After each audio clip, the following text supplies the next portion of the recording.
Judul: Tangisan Mengerikan dari Dalam Kubur. Sahabat-sahabat terkasih, mengapa dari kuburan seorang wanita yang selalu melaksanakan syalat 5 waktu dan rajin bangun malam untuk tahajud, justru terdengar jeritan yang sangat mengerikan? Putranya berkata, "Setiap kali aku selesai menunaikan syalat subuh dan pergi ke makam ibuku, aku melihat api menyala di atas kuburnya. Dari dalam kubur terdengar suara rintihan dan isakan tangis. Aku benar-benar ketakutan dan sangat bingung. Mengapa semua ini bisa terjadi?" Aku berkata dalam hati, apa yang sebenarnya sedang terjadi? Mengapa kubur ibuku seperti ini? Ketika aku sudah tidak sanggup menahan kebingungan dan ketakutan itu, aku pun pergi menemui Ustadz kampung. Setelah mendengarkan ceritaku, beliau berkata dengan wajah serius, "Gali kubur itu, kau akan memahami seluruh kejadian ini." Namun sahabat-sahabat, ketika aku menggali kubur itu dan melihat apa yang ada di dalamnya, aku langsung pingsan di tempat. Untuk memahami kejadian ini secara lengkap, pastikan kalian menyimak kisah ini sampai akhir, karena peristiwa ini menyimpan pelajaran yang sangat besar. Namaku Rashid. Aku tinggal di sebuah desa kecil di Indonesia. Desa yang tenang, di mana semua orang saling mengenal satu sama lain. Ibuku bernama Zarina. Di desa kami, beliau adalah seorang wanita yang sangat dikenal dan dihormati. Anak-anak, orang dewasa, hingga orang tua, semua menyukainya dan menaruh hormat yang besar kepadanya. Ibuku adalah satu-satunya wanita berpendidikan di desa kami. Dahulu, beliau pernah mengajar di sekolah desa. Selain itu, di rumah beliau mengajar anak-anak mengaji dan memberikan pelajaran secara gratis. Banyak anak-anak desa yang keluar masuk rumah kami sebagai murid ibuku. Karena itulah, nama ibuku sangat harum di desa. Semua orang menghormatinya. Dan karena ibuku, aku pun ikut dimuliakan oleh masyarakat.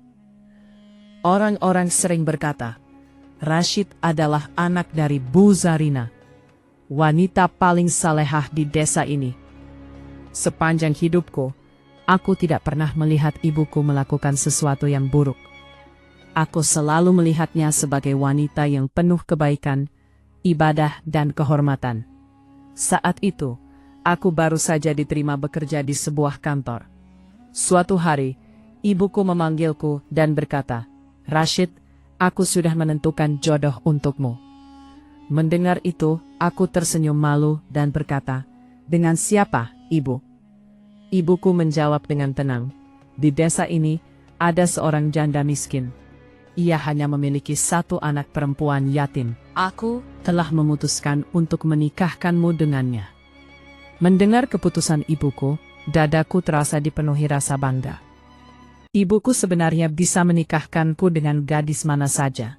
Tetapi beliau justru memilih seorang gadis miskin, yatim, tidak cantik, berkulit gelap, dan dipandang rendah oleh orang-orang desa. Gadis itu tinggal bersama ibunya yang pendiam. Ibunya jarang berbicara, jarang keluar rumah, dan lebih sering menyibukkan diri dengan pekerjaannya sendiri. Orang-orang desa berkata kepada ibu gadis itu, "Engkau sangat beruntung. Anakmu akan masuk ke rumah yang sangat terhormat. Ibu mertuanya pasti akan sangat menyayanginya." Namun aku tahu, ibu gadis itu memiliki masa lalu yang kelam. Di masa mudanya, beredar banyak fitnah tentang dirinya. Orang-orang mengatakan bahwa ia pernah memiliki hubungan buruk dengan beberapa pria desa.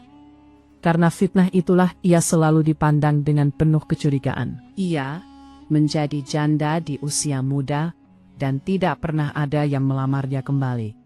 Gosip-gosip buruk terus menyebar, hingga namanya tercemar di mata masyarakat. Mungkin itulah sebabnya, tidak ada seorang pun yang mau menikahkan putrinya dengan lelaki baik, kecuali ibuku. Pada malam pertama setelah pernikahan, aku berkata keras kepada istriku, "Jika kau menghormati ibuku dan berusaha mengambil hatinya, barulah aku akan menganggapmu sebagai istriku yang sebenarnya." Mendengar kata-kataku, matanya berkaca-kaca.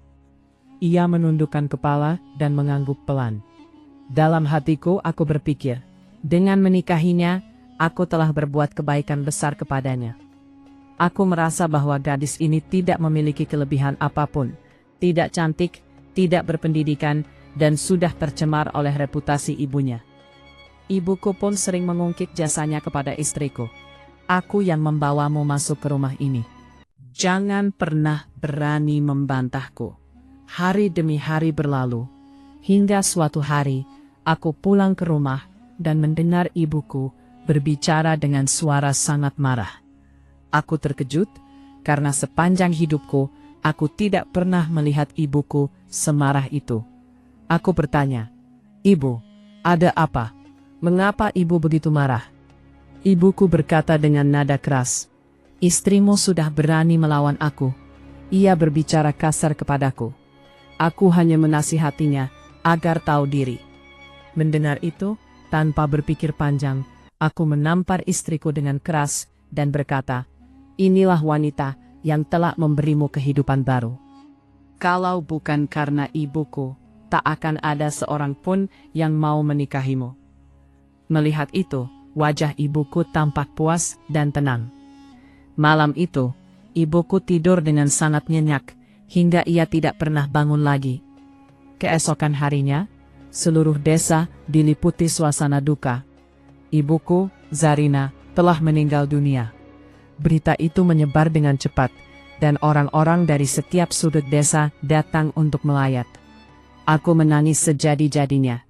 Aku memeluk jenazah ibuku sambil berkata, "Ibu, mengapa ibu pergi begitu cepat? Aku masih ingin menghabiskan waktu bersamamu. Aku ingin ibu melihat kebahagiaan anak-anakku kelak." Namun ibuku telah pergi untuk selamanya. Orang-orang desa sangat berduka. Semua berkata, "Kita kehilangan seorang wanita salehah. Tak ada lagi yang seperti Bu Zarina." Setelah pemakaman selesai, aku mulai memiliki kebiasaan baru. Setiap pagi dan sore, aku pergi ke makam ibuku untuk membaca doa dan Al-Fatihah. 2 hari telah berlalu sejak ibuku dimakamkan. Namun 2 hari itu terasa seperti kiamat bagiku. Suatu pagi, ketika aku pergi ke masjid untuk sholat subuh, aku mendengar beberapa orang berbicara dengan suara pelan tentang ibuku. Aku mendekat dan berkata dengan marah, "Apa yang kalian bicarakan tentang ibuku?" Mereka saling berpandangan, lalu salah satu dari mereka berkata, "Kami tidak berkata apa-apa. Kau saja yang sebaiknya melihat sendiri." Aku tidak mengerti maksud mereka. Setelah salat subuh selesai, aku langsung menuju kuburan. Namun begitu sampai di sana, aku terpaku kaget. Di atas kubur ibuku, api menyala dengan jelas. Dari dalam kubur terdengar suara rintihan dan isakan tangis. Seolah-olah seseorang sedang tersiksa di dalam tanah. Aku gemetar. Apa ini? Siapa yang melakukan ini? Mengapa kubur ibuku seperti ini? Hatiku dipenuhi ketakutan dan kebingungan. Dalam pikiranku muncul berbagai pertanyaan. Apakah seseorang ingin mencemarkan nama baik ibuku? Atau apakah ini hukuman atas dosa yang tidak aku ketahui? Namun aku langsung menepis pikiran itu. Tidak mungkin. Ibuku adalah wanita paling salehah di desa ini. Ia tidak pernah melakukan kejahatan apapun. Aku menyiram api itu dengan air hingga padam, agar tidak ada orang lain yang melihat dan berprasangka buruk tentang ibuku. Aku pulang ke rumah dengan pikiran kacau.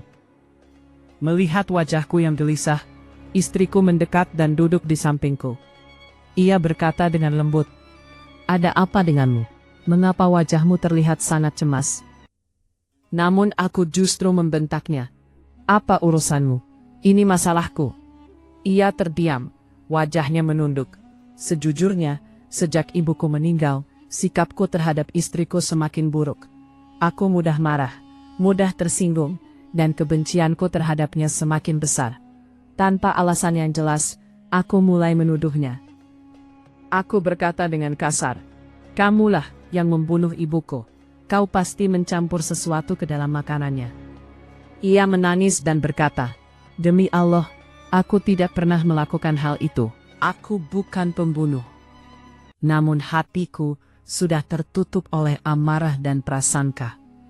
Aku melarangnya bertemu dengan ibunya sendiri. Aku berkata, "Kau telah memisahkanku dari ibuku. Sekarang aku akan membuatmu merasakan penderitaanku." Ia memohon sambil menangis. "Ibuku sakit dan sendirian. Ia membutuhkanku. Namun aku tidak memiliki sedikit pun rasa belas kasihan. Hari-hariku dipenuhi kekacauan. Aku mendapat cuti dari kantor karena atasan berkata kondisi mentalku tidak stabil. Aku tinggal di rumah, mengawasi istriku setiap hari agar ia tidak pergi menemui ibunya. Melihat air mata di matanya justru memberiku rasa puas yang aneh. Namun setiap kali aku pergi ke makam ibuku saat subuh, aku kembali melihat api menyala dan mendengar rintihan itu. Aku terus bertanya dalam hati, mengapa ibuku tidak tenang setelah meninggal dunia? Aku mulai bermimpi tentang ibuku. Dalam mimpi itu, ia menangis dengan sangat menyedihkan dan berkata, "Anakku, tolong katakan padanya agar memaafkanku. Aku sedang disiksa karena ia belum memaafkanku." Aku bertanya dalam mimpi, "Ibu, siapa yang harus memaafkan ibu?" Namun ibuku hanya terus menangis dan mengulang, "Aku sangat tersiksa." Ketika aku terbangun, tubuhku basah oleh keringat dan hatiku penuh ketakutan. Pagi itu, aku kembali ke kuburan. Api masih ada. Suara rintihan masih terdengar. Aku menyiram api itu lagi dengan air sambil menangis. Tak tahan lagi, aku pergi menemui Ustadz desa. Ketika kami berdua saja, aku menceritakan semua yang aku alami. Tentang kubur, mimpi, dan rintihan itu. Ustadz terdiam lama, lalu berkata, "Anakku, ini bukan perkara biasa. Selama hidupku, aku belum pernah mendengar kejadian seperti ini." Beliau melanjutkan, "Aku yakin ini bukan karena hak Allah, melainkan hak sesama manusia. Ibumu pasti telah menzalimi seseorang, dan orang itulah yang belum memaafkannya." Mendengar itu, hatiku semakin kacau. Bagaimana mungkin ibuku yang begitu salehah menzalimi seseorang? Aku pulang dengan pikiran bercabang dan hati yang penuh kemarahan. Dan sekali lagi, semua itu aku lampiaskan kepada istriku. Malam itu aku tidak bisa tidur sama sekali. Ucapan Ustadz terus terngiang di kepalaku. Ini bukan hak Allah, ini hak sesama manusia. Aku memandang istriku yang sedang berbaring di sudut kamar. Tubuhnya menghadap ke dinding. Ia tidak berbicara sepatah kata pun sejak aku memarahinya sore tadi. Tiba-tiba pikiranku dipenuhi kecurigaan yang gelap. Bagaimana jika orang yang belum memaafkan ibuku adalah istriku sendiri? Hatiku berdebar keras. Aku bangkit perlahan dan duduk di ranjang. Aku memperhatikan wajah istriku dalam gelap. Matanya terbuka, tapi ia pura-pura tidur. Aku berkata dengan suara dingin, "Jujurlah padaku, apa kau menyimpan dendam terhadap ibuku?" Ia terkejut dan langsung duduk. "Apa maksudmu? Mengapa kau bertanya seperti itu?" Aku membentaknya, "Jawab saja, jangan berputar-putar." Ia menunduk, air mata menetes di pipinya. "Aku tidak pernah membenci ibumu. Demi Allah, aku selalu berusaha melayaninya dengan baik, meskipun aku sering disakiti." Kata disakiti membuatku tersentak. "Apa maksudmu disakiti?" Ia terdiam lama. Tangannya gemetar. Namun aku tidak memberinya waktu. Aku berkata dengan penuh amarah, "Kau pasti menyimpan kebencian. Karena itu ibuku disiksa di kuburnya." Ia menangis terseduh-seduh. "Jika aku memang membencinya, aku akan berdoa agar ia dihukum. Tapi aku tidak pernah melakukannya. Aku justru selalu mendoakannya." Aku tidak percaya. Malam itu aku memutuskan untuk mengawasinya. Aku tidak tidur. Aku duduk di kursi hingga subuh, menatap setiap gerakannya. Ketika azan subuh berkumandang, aku langsung berangkat ke makam ibuku. Dan seperti biasa, api menyala di atas kuburnya. Rintihan itu kembali terdengar. lebih jelas dari sebelumnya. Tanganku gemetar. Aku jatuh berlutut dan menangis. Ibu, katakan padaku siapa yang belum memaafkanmu. Tiba-tiba aku teringat kata-kata istriku. Aku sering disakiti. Pikiran itu terus menghantuiku. Aku pulang dan kembali bertanya padanya. Kali ini dengan suara lebih rendah. Selama ini, apa yang sebenarnya dilakukan ibuku padamu? Ia menatapku dengan mata merah dan suara lirih. Kau benar-benar ingin tahu? Aku mengangguk. Ia menarik napas panjang, lalu mulai bercerita. Ada. Ia berkata aku tidak pantas menjadi istrimu. Ia menyebutku perempuan miskin, tidak berpendidikan, dan tidak layak melahirkan keturunanmu. Hatiku mulai bergetar. Ia melanjutkan. Pernah suatu hari aku sakit keras. Aku meminta izin untuk berobat. Tapi ibumu berkata, kalau kau mati, anakku bisa menikah lagi dengan wanita yang lebih baik. Aku terdiam. Air matanya jatuh satu persatu. Aku memendam semuanya. Aku tidak pernah melawan karena aku tahu itu ibumu. Aku bertanya dengan suara gemetar.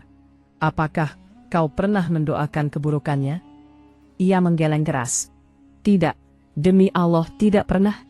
Tapi, aku juga tidak pernah bisa memaafkannya sepenuh hati. Luka itu terlalu dalam.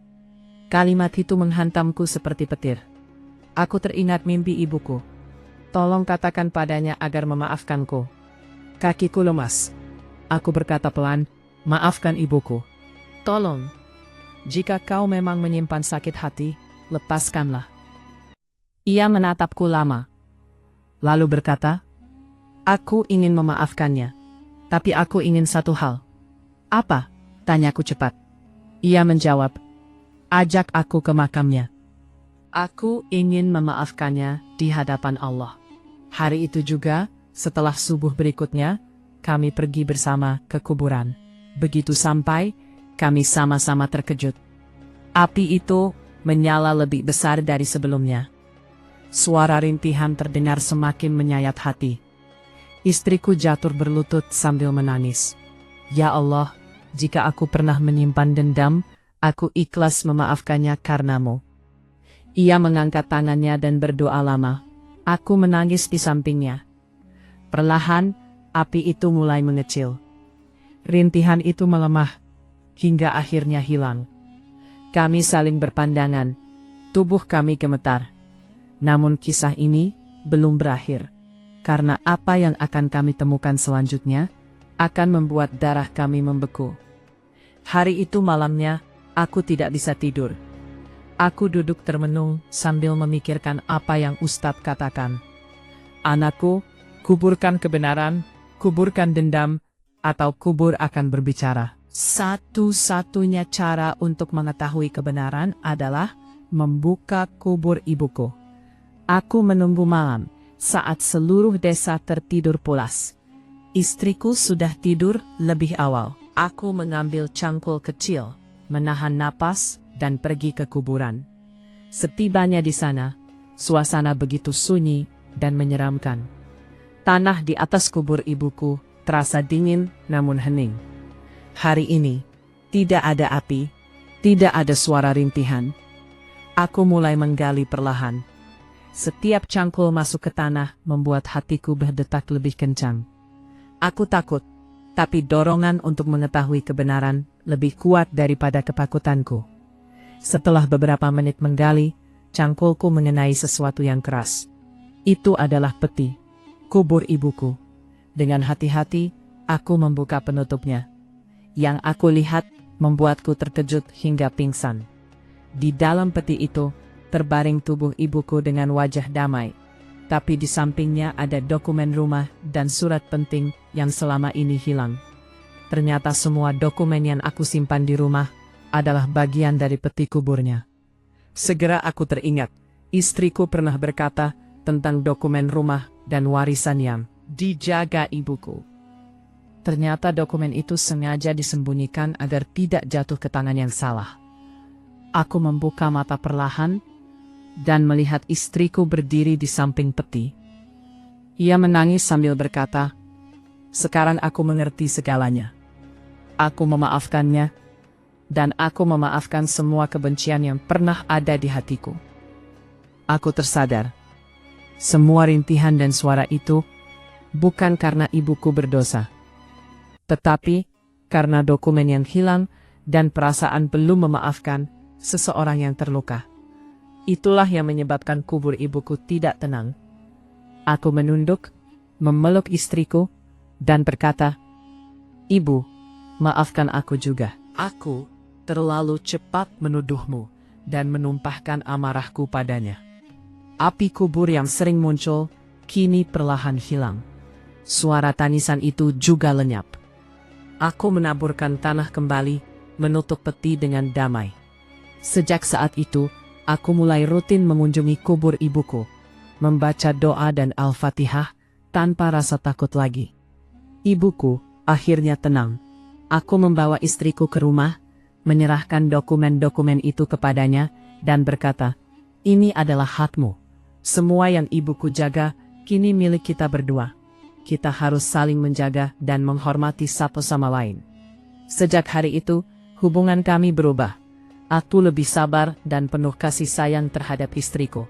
Dan ia juga selalu menghormati ibuku. Segala rasa dendam, salah paham, dan prasangka telah hilang. Aku belajar satu pelajaran penting dari semua ini. Hak manusia itu penting. Jika kita merampas hak seseorang, baik harta, kehormatan, atau hati, kita bisa membawa kesedihan bahkan setelah kematian. Dan yang paling penting, memaafkan dan menghapus dendam adalah kunci kedamaian bagi yang hidup maupun yang telah meninggal. Sejak saat itu, kubur ibuku tidak pernah lagi menimbulkan api atau suara rintihan. Aku juga menjaga istriku dengan sepenuh hati, seperti aku menjaga ibuku dulu. Hari itu setelah semuanya selesai, aku duduk bersama istriku di beranda rumah. Angin malam yang sejuk menghembus, tapi hatiku terasa hangat dan damai. Aku menatap istriku dan berkata, "Kita harus selalu menjaga hati satu sama lain, menghormati orang tua, dan menghargai hak sesama." Ia tersenyum sambil meneteskan air mata. Aku mengerti sekarang. Semua yang terjadi, semua ujian, semuanya mengajarkan kita pelajaran berharga. Sejak saat itu, aku tidak pernah lagi membiarkan prasangka atau kemarahan menguasai hatiku. Aku juga selalu mendoakan ibuku, dan kubur ibu selalu kubersihkan, dan kuperhatikan dan penuh cinta. Kami belajar satu hal penting, bahwa dendam dan ketidakadilan bisa menimbulkan penderitaan bahkan setelah kematian. Dan memaafkan adalah kunci ketenangan hati. Ia menjadi lebih sabar, penyayang, dan menghormati semua orang tua, termasuk ibuku. Hubungan kami pun semakin kuat, karena kami kini saling memahami dan menghargai satu sama lain. Aku sering merenung tentang semua yang terjadi. Betapa banyak kesalahpahaman, fitnah, dan prasangka yang bisa menghancurkan hidup seseorang. Namun ketika kita memilih untuk memaafkan, menghormati hak orang lain, dan bersabar, maka Allah memberikan kedamaian dan kebahagiaan yang sejati. Sejak saat itu, tidak pernah lagi terdengar suara rintihan dari kubur ibuku. Api yang dulu muncul di kuburnya, kini hilang selamanya. Aku pun bisa tidur dengan tenang, mengetahui bahwa ibuku tenang di alamnya. Dan aku sadar, hidup ini singkat, dan hak-hak manusia, baik harta, kehormatan, maupun perasaan, harus selalu dijaga. Jika kita menyakiti orang lain, baik secara sengaja maupun tidak sengaja, konsekuensinya bisa terasa jauh lebih besar daripada yang kita bayangkan. Duga. Aku menutup kisah ini dengan sebuah doa. Ya Allah, ampuni dosa-dosa ibuku, berikan ketenangan bagi semua yang telah pergi, dan ajarkan kami untuk selalu memaafkan, menghormati, dan menjaga hak sesama. Amin. Dan untuk kalian semua yang menonton, ambillah pelajaran berharga dari kisah ini. Hargai orang tua, hormati hak sesama, dan jangan biarkan dendam menguasai hati. Dengan begitu, kita akan menemukan kedamaian sejati di dunia dan akhirat.